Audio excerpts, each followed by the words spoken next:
the biggest thing that we found out here is people don't have IDs, and they don't have access to their IDs. And ever since COVID, it seems like, Colorado, I remember they used to be able to get your ID right away, laminated with your card out the door.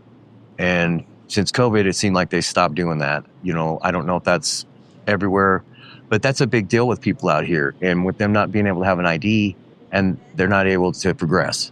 So they can't get a phone, they can't step up, they can't get a job, they can't motivate to do what they need to do. So what are they going to do? Well, you got to do what you got to do to survive, right? You're going to go in a store, you're going to eat what you got to do, right? Mm-hmm. Okay. That being said, on the flip side of that, if we can get back to that, those are little steps that can help people. Let's get that going again. Let's get easier access to IDs. Well, to have an ID, you got to have an ID to get a phone. You got to have a phone to get a job. These days, to do labor ready and all that, you do everything through your app. Yeah. Since COVID, everything's on apps. You take bids on your app. You don't go into the store. You don't go into the shop and sit at the shop and early board at 4:30 in the morning. First bird there gets the job. You do it all on your phone and you take bids.